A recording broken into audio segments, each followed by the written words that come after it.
हमारा टॉपिक है semiconductors materials.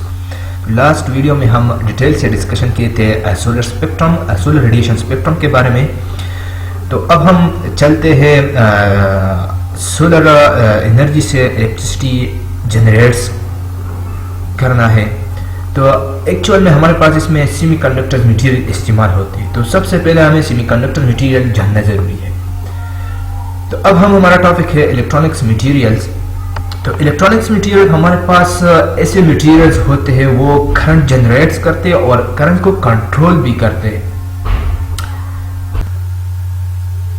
Electronics material में हमारे पास सबसे पहले कंडक्टर्स है।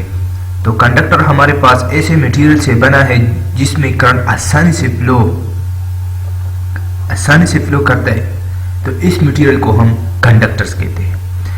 इस मटेरियल की खुसूसियत ये होती है कि इसकी रेजिस्टेंस बहुत कम होती है। जब किसी मटेरियल की रेजिस्टेंस कम हो तो इसमें करंट आसानी से फ्लो करेगा।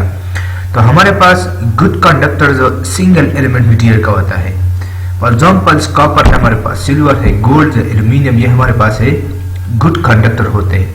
अब हम एटॉमिक स्ट्रक्चर की तरफ चलते हैं। तो ये हमारे पास है कंडक्टर में जो मटेरियल इस्तेमाल होती है कॉपर, आमतौर पर कॉपर मटेरियल इस्तेमाल होते हैं। तो कॉपर मटेरियल की हमारे पास एटॉमिक स्ट्रक्चर है। तो इसकी आखिरी शेल्स पे हमारे पास एक इलेक्ट्रॉन है। तो इस शेल्स को हम वैलेंस शेल्स कहते हैं। और इस शेल्स में जो इलेक्ट्रॉन होता है, इस इलेक्ट्रॉन को हम वैलेंस इलेक्ट्रॉन्स कहते हैं। अब हमारे पास है इंसुलेटर। तो इंसुलेटर हमारे पास ऐसा मटेरियल से बना होता है जिसमें करंट आसानी से फ्लो नहीं करती है। इसमें करंट इसलिए आसानी से फ्लो नहीं करती, इस मटेरियल की रेजिस्टिविटी बहुत ज्यादा होती है। जब किसी मटेरियल की रेजिस्टिविटी ज्यादा होती है तो इसमें करंट फ्लो नहीं करता है। तो हमारे पास गुड इंसुलेटर होते हैं, ग्लास होता है, सिरेमिक है, प्लास्टिक है, वुड है हमारे पास। जब हम उसकी एटॉमिक स्ट्रक्चर की तरफ चलते हैं तो हमारे पास है इंसुलेटर की एटॉमिक स्ट्रक्चर, जिस मटेरियल की आखिरी शेल में हमारे पास 5 to 8 इलेक्ट्रॉन्स हो। तो इस मटेरियल को हम इंसुलेटर्स कहते हैं। अब हमारे पास है सेमीकंडक्टर। तो सेमीकंडक्टर हमारे पास ऐसे मटेरियल से बना होता है जिसमें करंट फ्लो करता है और करंट फ्लो नहीं करता है। तो इस मटेरियल को हम सेमीकंडक्टर कहते हैं। तो हमारे पास ज्यादातर सेमीकंडक्टर इस्तेमाल होते हैं कार्बन है, सिलिकॉन है, जर्मेनियम। सिलिकॉन और जर्मेनियम जो है बहुत ज्यादा इस्तेमाल होते हैं। अब हम सेमीकंडक्टर की एटॉमिक स्ट्रक्चर की तरफ चलते हैं। हमारे पास है सिलिकॉन मटेरियल की एटॉमिक स्ट्रक्चर, जिस मटेरियल के आखिरी शेल्स में हमारे पास 4 इलेक्ट्रॉन्स हो। तो इस मटेरियल को हम सेमीकंडक्टर कहते हैं। अब हमारे पास है वैलेंस एंड कंडक्शन बैंड। तो valence band and conduction band. Valence band सबसे पहले हमारे पास है वैलेंस बैंड। तो वैलेंस बैंड हमारे पास ऐसा बैंड होता है जो वैलेंस इलेक्ट्रॉन पर मुश्तमिल होता है। तो इस बैंड को हम वैलेंस बैंड कहते हैं। और कंडक्शन बैंड हमारे पास ऐसा बैंड है जो वैलेंस बैंड के ऊपर होता है। तो इस बैंड को हम कंडक्शन बैंड कहते हैं।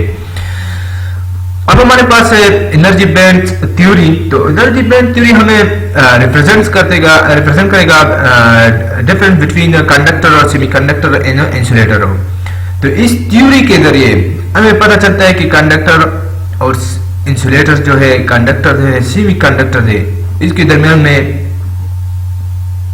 क्या फर्क होता है। इस थ्योरी के जरिए हमें पता चलता है कि कंडक्टर में ये फर्क होता है, इंसुलेटर में ये होता है और सेमीकंडक्टर में ये होता है। तो इसमें हमारे पास ये कंडक्शन बैंड होता है और ये हमारे पास है वैलेंस बैंड। तो वैलेंस बैंड में हमारे पास वैलेंस इलेक्ट्रॉन होता है और कंडक्शन बैंड में जो इलेक्ट्रॉन होता है इसको हम फ्री इलेक्ट्रॉन भी कहते हैं और कंडक्शन इलेक्ट्रॉन भी कहते हैं। और ये जो गैप होता है between conduction band and valence band, इसको हम एनर्जी बैंड कहते हैं। अब हम इसकी कंसेप्ट की तरफ चलते हैं between insulator, semiconductor and conductors. तो जब हमारा conduction band and valence band, ये वैलेंस बैंड है और ये कंडक्शन बैंड, जब कंडक्शन और वैलेंस बैंड के दरमियान में बैंड गैप बहुत ज्यादा होता है, जब इसके दरमियान बैंड गैप बहुत ज्यादा होता है तो वैलेंस बैंड से कंडक्शन बैंड की तरफ इलेक्ट्रॉन फ्लो नहीं करते। जब फ्लो नहीं करते तो ये हमारे पास इंसुलेटर होता है। जब हमारे पास कंडक्शन बैंड और वैलेंस बैंड के दरमियान में बैंड गैप बहुत कम होता है, जो इंसुलेटर की निस्बत हमारे पास सेमीकंडक्टर में इसकी निस्बत बहुत कम होता है। ये हमारे पास इसकी बैंड गैप है, यहाँ पे देखिए, यहाँ हमारे पास बैंड गैप बहुत ज्यादा होता है और यहाँ पे बहुत कम है।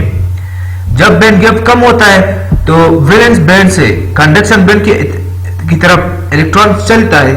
जब वैलेंस बैंड से कंडक्शन बैंड की तरफ इलेक्ट्रॉन मूव होता है तो वो वापस कंडक्शन बैंड से वैलेंस बैंड की तरफ नहीं आता है। जब नहीं आता तो ये हमारे पास है सेमी कंडक्टर। अब हमारे पास है कंडक्शन बैंड और वैलेंस बैंड। जब हमारा कंडक्शन बैंड वैलेंस बैंड पे ओवरलैप होता है, ओवरलैपिंग होता है, जब ओवरलैपिंग होता है तो हमारे पास ये कंडक्टर बने थे। इससे हमारे पास वैलेंस बैंड से कंडक्शन बैंड की तरफ आसानी से इलेक्ट्रॉन फ्लो होता है। जब आसानी से फ्लो होता है तो हमारे पास कंडक्टर बनता है। तो ये हमारे पास था आज का टॉपिक। तो नेक्स्ट वीडियो में हम सेमीकंडक्टर की टाइप एक्सप्लेन करेंगे।